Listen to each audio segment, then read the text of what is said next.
This is the Horse Radio Network. This is episode 348 of the Dressage Radio Show on the Horse Radio Network, brought to you by Total Saddle Fit, 2K Gray, Kentucky Performance Products, and Bed in a Box.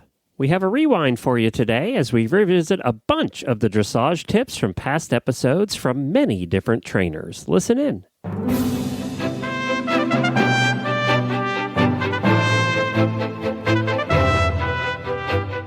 This is Glenn the Geek, and this is the Dressage Radio Show from the Horse Radio Network. Reese and Phillip are out this week, and the Para will be back next month. So we'll be back. They're going to join us once a quarter this year, the Para riders, to talk all about Para dressage. And of course, it's an Olympic year, so they'll be having a lot to talk about this year.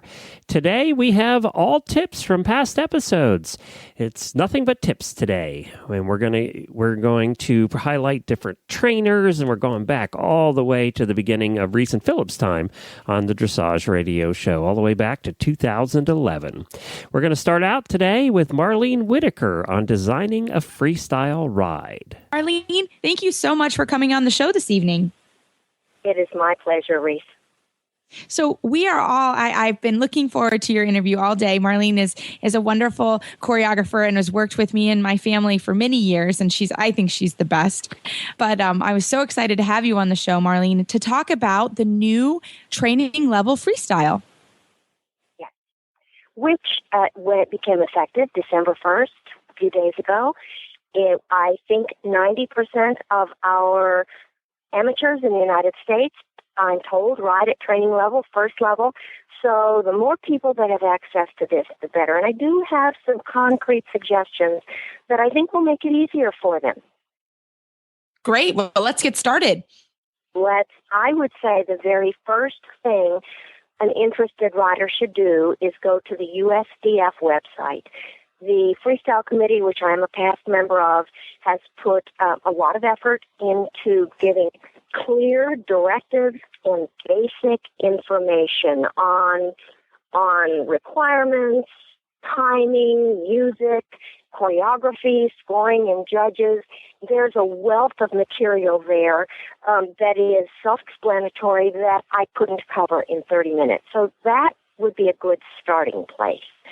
The next thing I recommend is that everyone have a metronome. Now, metronomes come from rather inexpensive versions to quite elaborate versions. How much you spend on the metronome is not as important as the fact that you use the same metronome throughout your entire project, because there might be some variability. So get a metronome and take a video of your horse in competition and match his walk, trot, and canter. Tap that beat into the metronome, and it will give you a number. A horse's gaits fall in a specific range. Canter can be 89 beats per minute to about 102, and that is literally how many times that inside front leg strikes the ground in a minute's time. The walk might be, say, 96 to 118, and when I measure the walk, I choose to measure both front legs because it is more accurate. The trot tends to be, if you are measuring both front legs, which is again more accurate, tends to be about 138 to 160. So your first job, if you're new to this, is to find out what tempos go with your horse. That's so important. Once you have those numbers, if your listeners have a piece of paper, I would tell them that they should go to a website called, and I'm making sure I'll say this right, Equimusic, EQUIMUSIC.com. And that is a free online musical freestyle music database. It is quite self-explanatory, and it will give you suggestions for songs at any tempo range. If you know that your horse canters at 92 beats per minute, you insert that, and up comes a list of songs that you could choose from. This will be a great help for putting appropriate songs at a person's fingertips. Now, choosing your music is not quite as easy as saying, I like this walk, this trot, and this canter. We want your choices to go together in a unified theme, to sound like they belong together. We want you to burn some of this music and take it out to the barn and ride your horse to it to see how you like it. Pick out 3 or 4 or 5 songs in each gait and ride to it. And that's a way to start. Now, am I getting too detailed here? No, it's perfect. Awesome. Yeah, and I'm taking notes myself. Yeah, and to have a database of music to work with. Now, I hope that there's a lot of songs on there so that we're not having 10 freestyles with the same music. Well, the truth is there isn't as much music available as we all wish there was. However, so some of the songs in this database may have been used.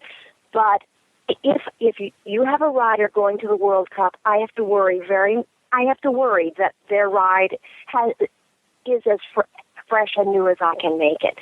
But for our riders getting started, it's all right. If they put their music together, it's all right that maybe somebody in another state is using it too. It's all right.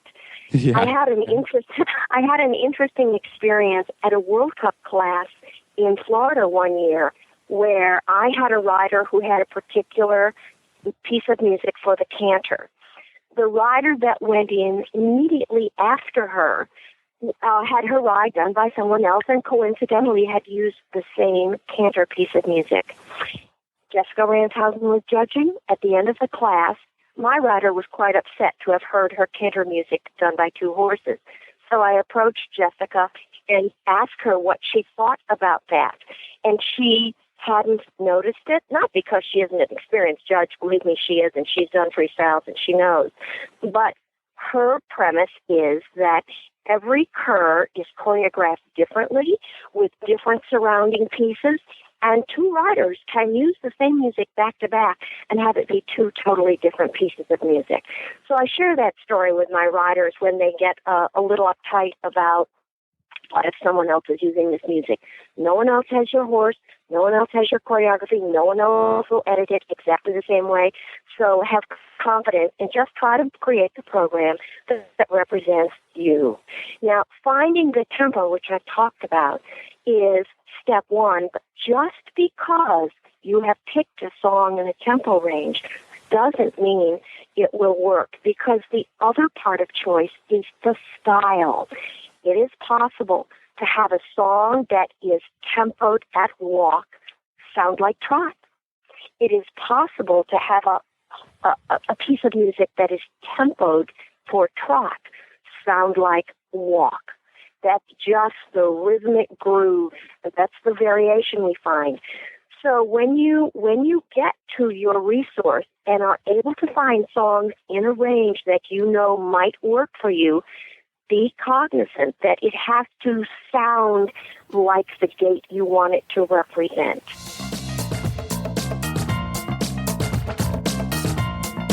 "2K Gray's mission is to honor a woman's adventurous spirit by creating apparel that offers comfort while riding, plus style when you're not. In 2011, Grand Prix rider and entrepreneur Chris Pinto joined forces with fashion industry veteran Meryl Ranzer to create a chic and sophisticated line of performance riding breeches that look and feel better than your favorite pair of jeans. The line, made for women by women, is now being expanded and refined by teaming up with global equine manufacturer and distributor Intrepid International and notable fashion designer Kia Tomlin.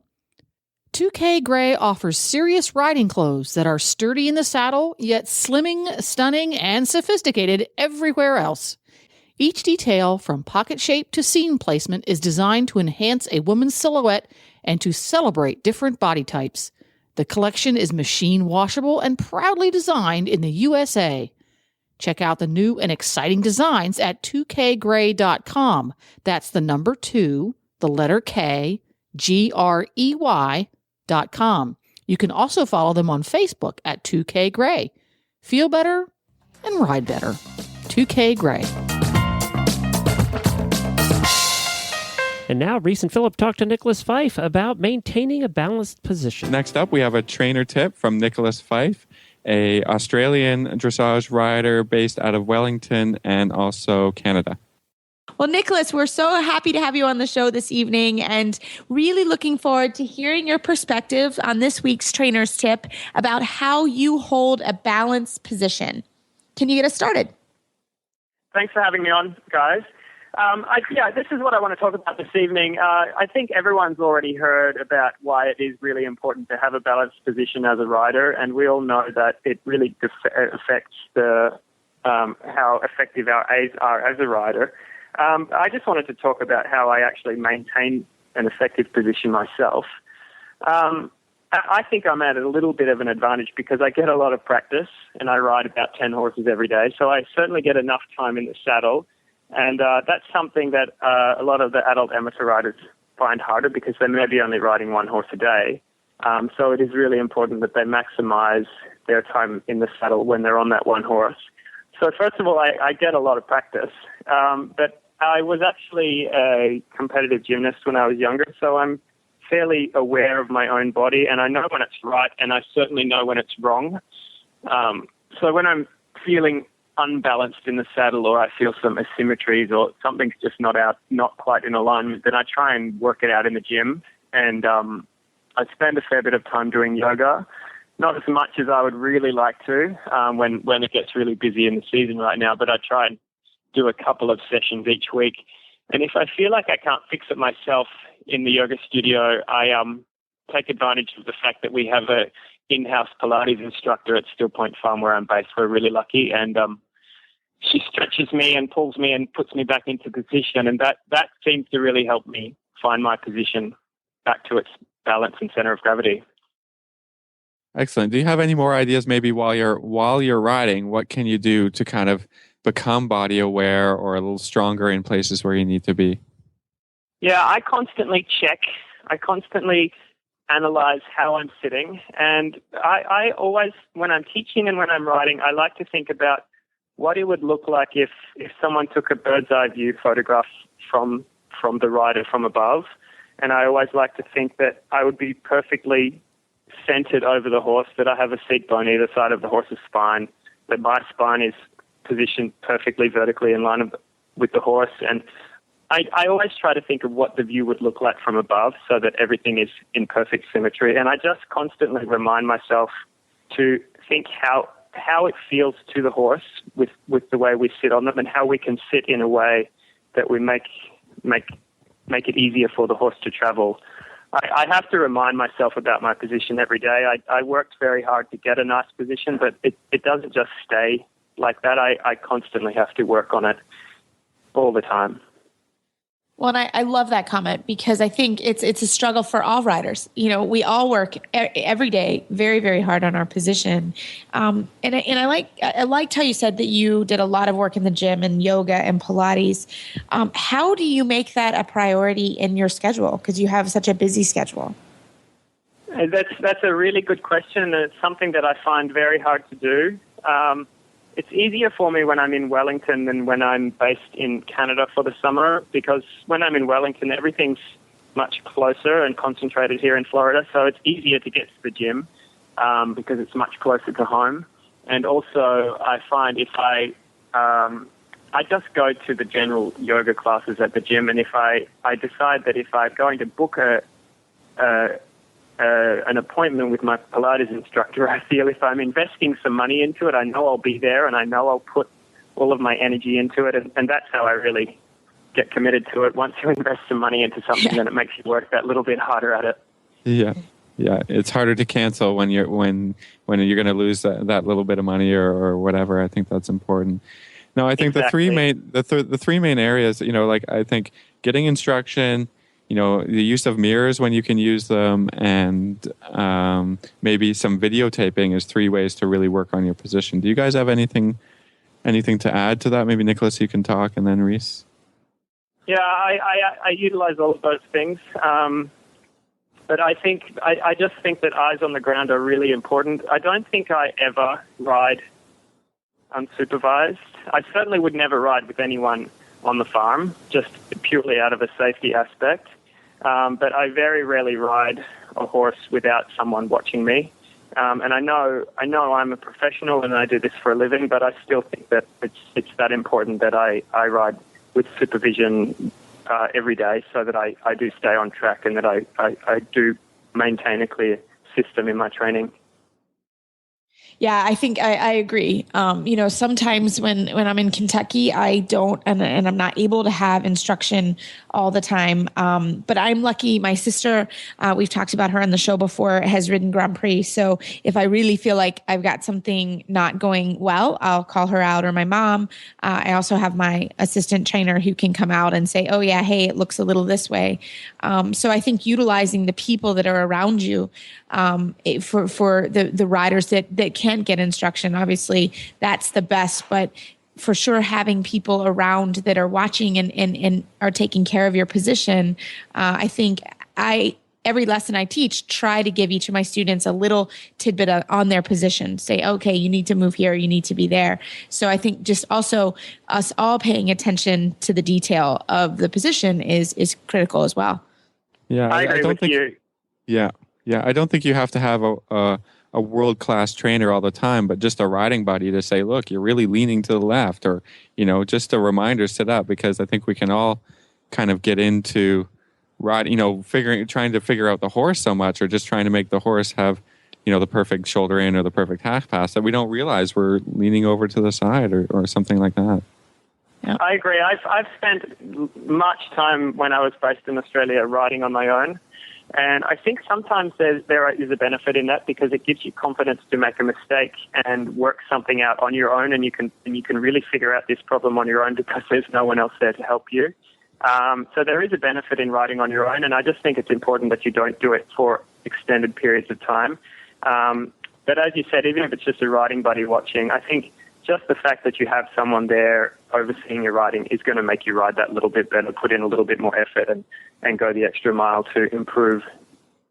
Oh, absolutely. And then just like you said, the extra effort. I think I always tease my students that, I'll give them a lesson and they're like, wow, I just can't live without you. And I tease them that it's job security, but it's very true. I think we all have to focus on that. And as students, and Nicholas, how often in an ideal world, how often would you do, your yoga and your Pilates and your different type of exercises?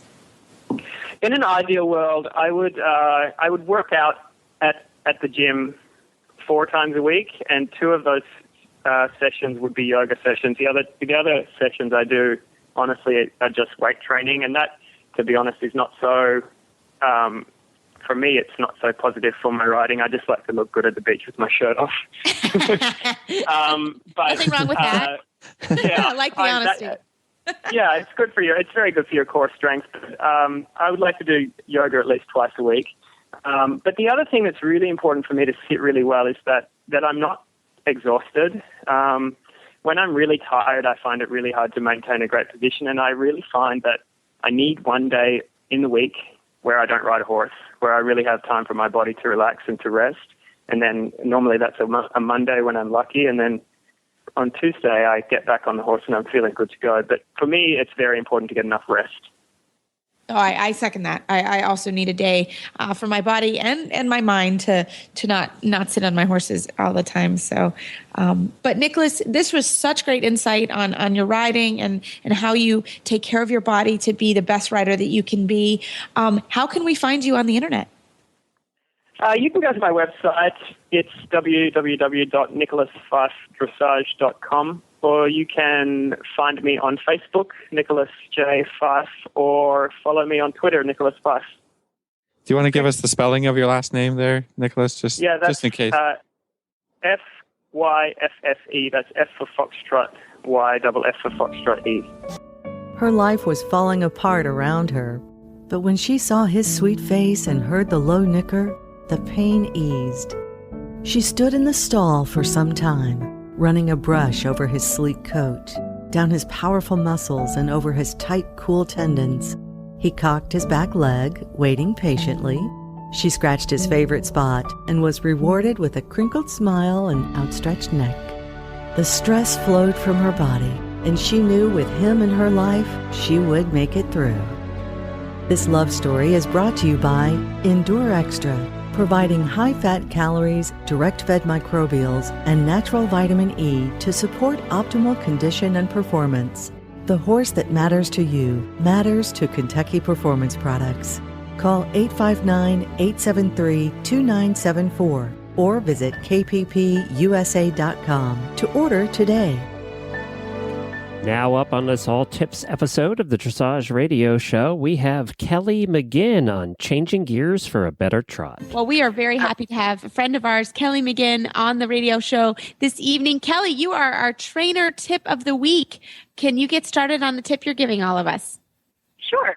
I've come up with an easy way to explain and to help the rider kind of break down the trot a little bit. And I think sometimes it can be daunting when a rider thinks of, I need to collect the horse or I need to engage the horse. So I've come up with an easy way to describe it to my students that really makes it very simple. And I call it gear work, and this is not really, kind of a new thing in dressage, but I've made it really simple. What I try to think about is like third gear is like your basic working trot. You're forward, you feel like your horse is, even in both reins, and, this is just your working trot. And then we have the lower gears that are basically like first and second gear. I would think first gear kind of being that trot that you would have right before you walked. And then second gear is that trot that's maybe a little bit in between first and third gear. And then we have fourth and fifth gear, which is fourth gear is more sort of going towards your medium trot. Fifth gear is towards extended trot. So for me, this is a really easy way in a lesson to kind of teach the rider and to show the rider, okay, I want you to do this movement in fourth gear, or I want you to do this movement in, second gear. And one of the most important things when the rider is doing the lower gears is to make sure that they have a couple of things going on as they do this. For example, if the rider is going to put the horse into first gear, what this does is this allows the rider to feel that they are riding and controlling the steps of the hind legs. And this is, kind of an important step for the rider to make sure that they feel the steps of the hind legs and that they can make sure that the energy belongs to them. In other words, that the horse just doesn't stop when they feel the rider start to ride a transition. This also is a great exercise to get the horse to relax and swing in the back a little bit. But when the rider is doing these lower gears, it's important that they keep the horse straight underneath them and not let the horse, kind of step left or right. And it's also important that the rider make sure that the horse is soft in the hand. We want to make sure that the horse is on the seat and that the rider is not holding the horse into the lower gear. All of these things combined really make sure that the horse, gets relaxed and uses the rhythm. You really want to use the rhythm to make sure that the horse, swings a little bit. And I want to be clear and make sure that this is not, an engaging exercise. This is not collecting the horse. And this makes it really easy for the rider, not thinking like, oh my gosh, I've got to, make these hind legs quicker. I've got to make the horse, more active and engaged. I mean, really, if you break it down and just say, I'm just working on relaxation here and making sure that the horse is soft in my hand.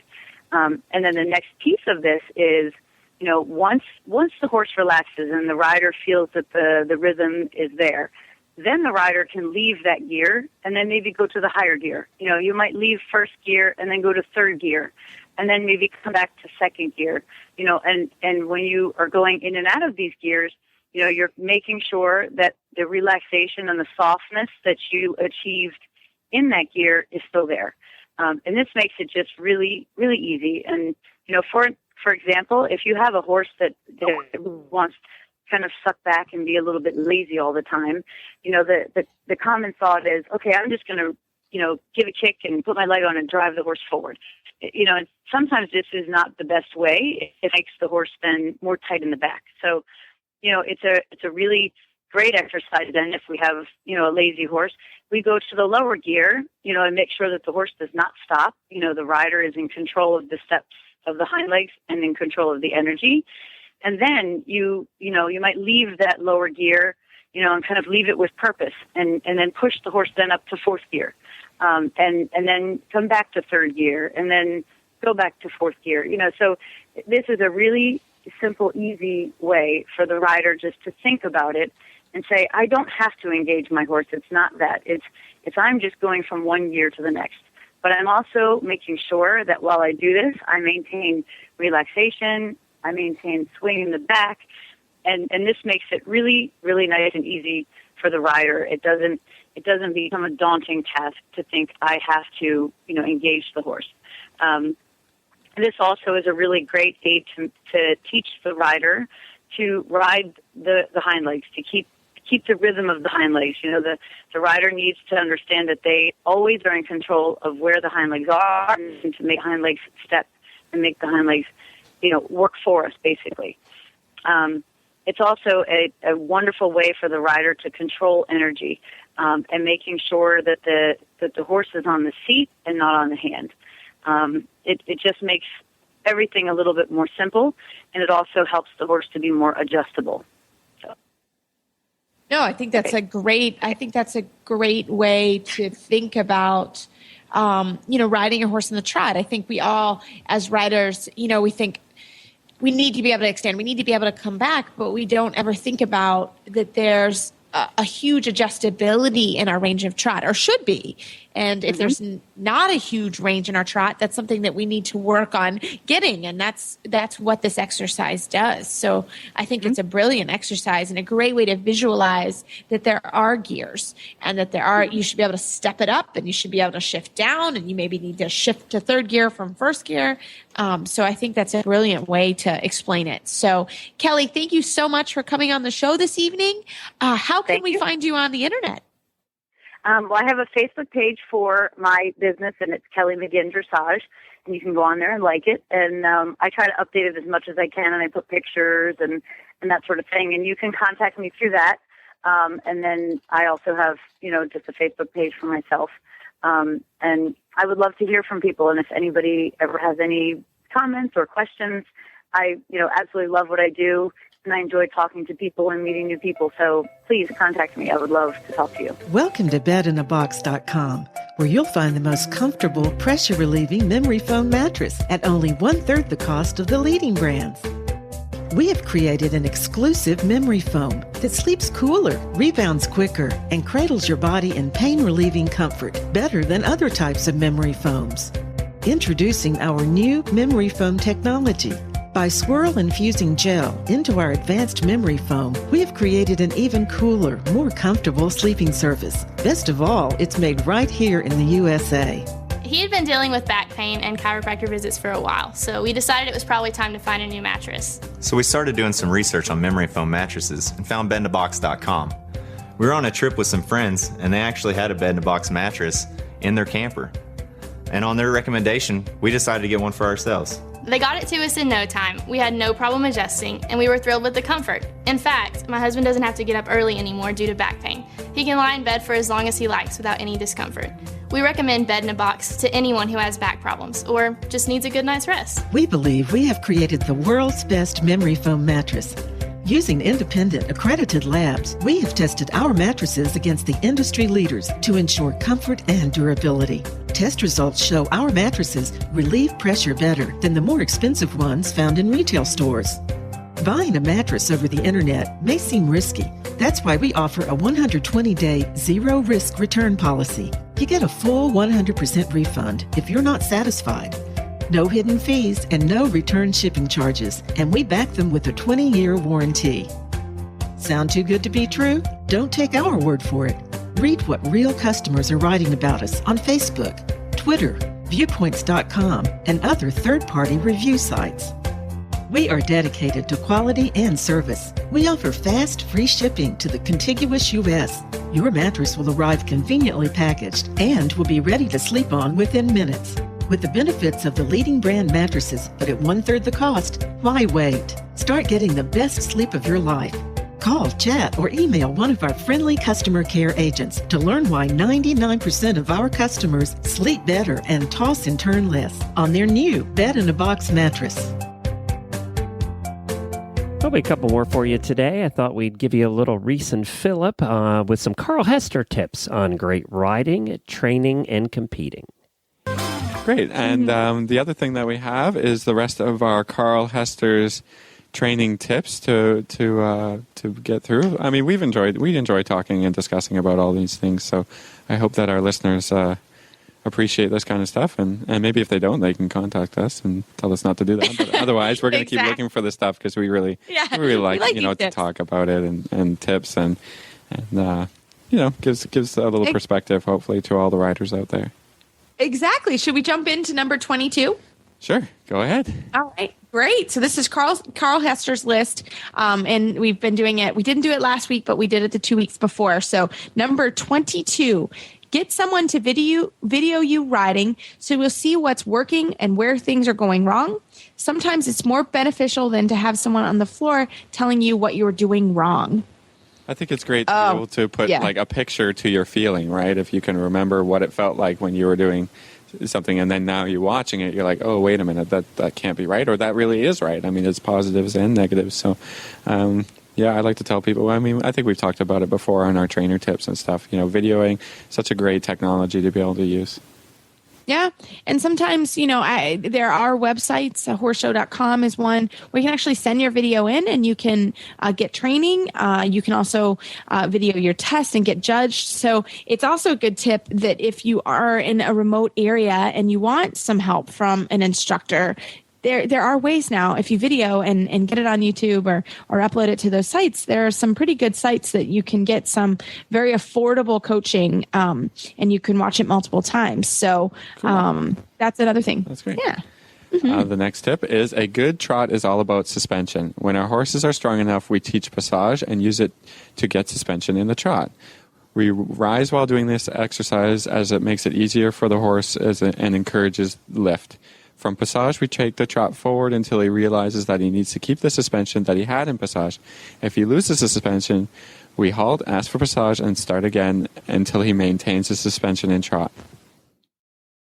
Well, I think it's maybe not so helpful for horses that aren't talented enough to passage, but when I teach people and we talk about suspension and lift and cadence and all these types of words, you want to think like you're riding passage, right? You always want to go towards that, to help the horse get stronger and better balanced. And sometimes I always, I picture what I want, in my brain, even if the horse isn't capable of such a high lift or whatever, you always have a goal to meet, right? A goal to get to. And that is a good one, that kind of trot. Yeah, this is something that I'm working with my black mare Winnie. This is exactly what I'm trying to teach her, is how to have that suspension and keep it. So this is a tip that actually I'm going to kind of reread and really think about for her. So there's certain horses that I think this when they're at that level can be very helpful. So number 24, as a test of your training techniques, go into rising trot and drop your reins. Your horse should stretch down, but if he sticks his head up, something needs adjusting in your training. Well, I mean, this is a movement that is in the training level test, right? So, and that's why it occurs there. And I think this is a hard one. I was riding today and having my assistant, like, where does it look like the horse is stretching? Because sometimes it feels like they're stretching. I have trouble, especially on the young horses in training level test 3. There's the stretchy trot and there's the stretchy walk. They're very, very important and very expensive scores. Yeah, for sure. Yeah. So you need help on this, more than, I mean, I had it today. So don't be afraid to pull somebody in and say, is that the stretch that the judge is looking for? Because sometimes it doesn't feel like that from up top. Yeah. Yeah. Our next tip, never tell your horse off when teaching him flying changes. Just keep repeating them until he gets it right, or he'll start to get nervous and tense about doing that. And I think, this is good about training in general. Some positive reinforcement is worth twice as much as, kicking him or giving him a whip, right? I mean, it's very important that they learn to trust their rider. You're working on a partnership and a relationship, and flying changes for sure, because once the horse gets nervous, it's so hard to get them out of that kind of tension and problems, right? Yeah, absolutely. And this is, I mean, flying changes, PF. I mean, there are a couple big things where, or even just getting the horse to walk. If you reprimand them too much, sometimes they get really nervous. So this can go for a couple different things. But yeah, we always say that repetition is the best way to train. So if you're able to repeat it until they get it right, and they learn, oh, that's what you want, sometimes that will go away and you don't get that nervous tension. So number 26. If you can't halt square on the center line, it's your fault. It requires training. So to make sure you can do this, teach your horse that he must always stand square, even mounting or dismounting. Teach your horse to stand square, ask for it alongside the school, trot, ask for a few steps of walk, then step into the halt. He must step forward into the halt, not back to halt. This is something we try here all the time. If you halt, it better be square, because it is purely repetition. So I'm a believer in this one. Paying attention to the details, right? That's just detailed riding and making sure that every single halt is the best one that you can do and that you work on it, right? It's not, none of the movements and none of dressage is magic. It's just training and careful repetition and detailed riding. So the halt is definitely, it's big. It comes in, from training level or pre-training level to Grand Prix. You have to be able to halt. You have to be able to halt square. And like it says here, step forward into the halt so that he can get square correctly. It's about balance. It's about the horse being in between both of your legs and in front of your leg a little bit. So it takes time to get it for sure. For everyone, there's no magic to it. But if you practice it a little bit every day, it gets better, and then you have great halts. Our next tip is hiking up hills will help with fitness and muscle development, if you have hills, I suppose. Yeah, I know. We have hills in Kentucky. Do you have hills in Canada, Philip? Well, I mean, it's a big country, so in places there are hills, and in places there are not hills, please. Well, where you are in Fergus, Ontario, do you have hills? Yeah, we have hills. Not all properties have hills, so I mean, sometimes it's good to get out and, if I have a friend, with a property with a good hill on it that, they have horses or whatever, that it's a good idea, just go for a hack somewhere else. And because it really, without having to work the horse in a school or whatever, it's great to keep their minds fresh and put them on a hill, and that makes them strong. That's for sure. I've used it in my training, and it helps the canter a lot. So, find a hill, ride on it. I think you can get a lot done without being in an arena, so that's great. Well, we had a funny thing. Our neighbors brought in a treadmill, and Travis, my husband, looked at me and he said, "Why don't they just ride them?" And I said, well, I laughed. I said, well, certainly if you're in an area like Florida that doesn't have hills, a treadmill can help and do that. But we when we bought our property, we made sure there were some good hills. So we have some good hills here in Kentucky. So they're perfect. So excellent. One of the most common and dangerous saddle fit concerns is the restriction of the shoulder's freedom to move. Some saddles slide over the shoulder blade while riding, some permanently rest on the top of the shoulders, and some pinch behind the shoulders, which inhibits full movement and leads to soreness and poor conformation. Short of buying an entirely new saddle, what can you do to give your horse the comfort to freely move his shoulders and perform at his highest potential? The saddle fit solution you have been waiting for is finally here. TotalSaddleFit.com is proud to introduce the Shoulder Relief Girth. This strategically shaped girth actually moves the girth line of your saddle back over 1 inch, thereby freeing your horse's shoulders from the saddle.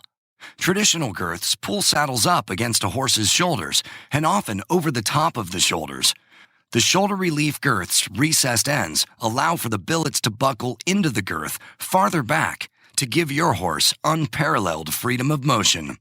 An added bonus to the Shoulder Relief Girth's unique design is the elbow comfort feature. The recessed ends, designed for saddle fit, now relieve pressure for elbow comfort as well. Similar girths can be purchased for over $275. But thanks to the enormous popularity of the Shoulder Relief Girth, we are able to offer them for only $124.95. We are so certain that your saddle will fit better and your horse will be more comfortable that for a limited time we are offering a 30-day, 110% money-back guarantee. If you are not totally satisfied with your shoulder relief girth, send it back for a full refund plus 10% of the purchase price. Don't wait.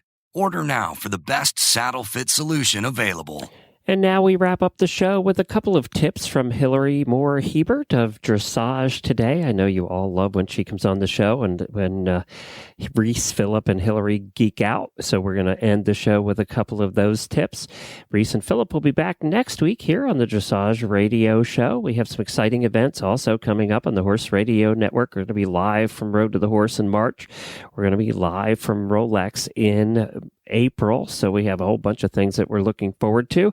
And Reese and Phillip, of course, will be along the way here with us as well. Thanks, everybody. We'll talk to you again soon, and a couple of more tips to round out your day. This is a fantastic tip. It's from one of our best U.S. judges, Janet Foy. She has a monthly column called Tests and Techniques, where she talks about, from a rider and judging perspective, how to do separate movements in the test. And this is near and dear to my heart. She talked about in the Pre-St. George, you go down the long side, you ride shoulder in, then you do a volte immediately into a half pass to center line.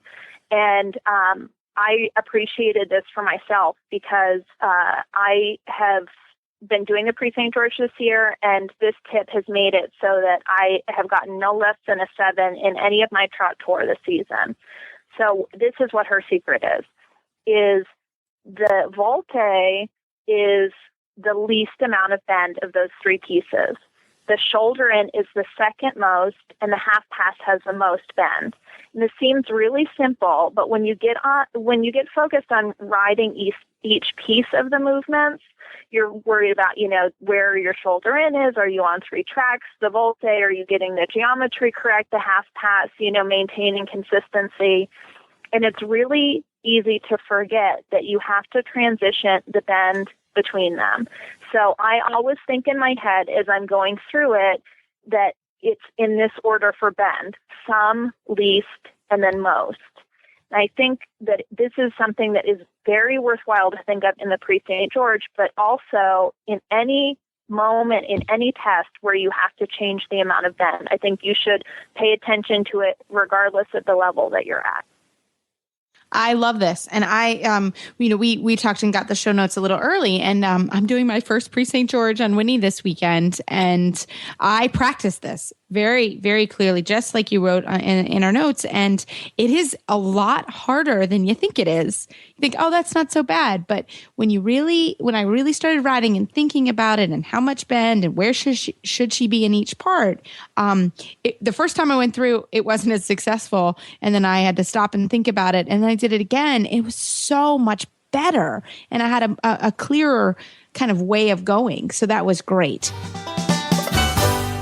Month, we are lucky enough to have a new expert for the clinic that I was talking about earlier, Suzanne Bondietz, and she's a fantastic biomechanics authority. She is going to be critiquing riders' photos that they submit, and everybody is welcome to submit them, so I encourage any listeners to do that. She also gives really neat tips that anyone who's reading can use in their own riding. And the one that I really liked is for an exercise that improves your lower leg position. And what she encourages you to do is to post in a trot with a jumping seat as opposed to a more upright dressage seat. And then when you're standing in the stirrups all the time, you want to deliberately move one of your lower legs rhythmically forward and back into the middle position, and then further back than that. So it's almost like a pendulum, what you're doing. Then you want to go and alternate and do that with the other leg. And then when you're comfortable with doing that, you want to alternate each leg one at a time, so that when one is back, the other is forward, and you're almost doing kind of like a little scissor kick back and forth. And that will give you a lot of awareness and control for your lower legs, as opposed to what I sometimes hear with our experts in the publication of, kind of having a very stick-like figure in your dressage position. This is giving you more mobility and balance from motion as opposed to stiffness. How would somebody submit a photo? How does that work? So the most important thing is it has to be a high-resolution photo, so nothing pulling off of your Facebook page. But most cameras on phones, I think, are pretty high enough resolution now. But I would encourage people, if they have a nice photo from a horse show or a clinic that they had, so that they're in a really nice turnout, that they just take that, you email it to us at dressagetoday@aimmedia.com, and the email address is just on our website, dressagetoday.com, so that they can go ahead and submit that, and then it just gets put into the line of photos to be critiqued, and then it will come up in an upcoming issue. And we pretty much have a small enough list that everybody who submits something will get critiqued as long as the photo is clear enough and high enough resolution. And then the next most important thing is they absolutely must be wearing a helmet in the photo.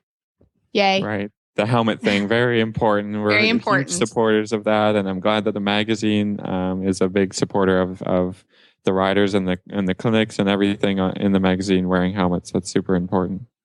Yeah, and that's something, on a side note, that's just really important for us. And obviously, not all of the top riders ride in helmets, so there are some people in top hats, but we, really have it be a rule of thumb that everybody has helmets, just so that we can be good role models. And there is not a day that you will catch me, if you surprise me at the barn, where I will not have one on. So, Atta girl, we feel the same way.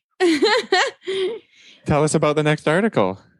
Okay, so this one is really neat. It's also a great rider position tip, and it's from Grand Prix trainer David Blake. And on a side note, his article is really interesting. He talks about a gender-based approach to training horses, and he just talks about anecdotally different horses, stallions and mares and geldings, and what he sort of experienced. But this is for every horse, regardless of the gender. When you're riding, that he says it's really important that all dressage riders have to learn to sit quietly, so our horses stay responsive to the slightest shifts in our balance and seat. The less a rider moves, the better a horse can perform. And I think that David is really right, and it's really important for riders to remember this. Someone once told me that if you are unbalanced on your horse's back, it's almost like if you were to have a monkey on your back trying to perform a task. And if you think about with the dressage movements and the difficulty for the horses to maintain balance, having something on their back moving all around, that just makes it 10 times more difficult. And dressage is hard anyway. So I think that was a great tip. Oh, it's so true. And I think it takes so much muscle control, and you can really think about how much body control it takes to sit still. It's a hard thing to do.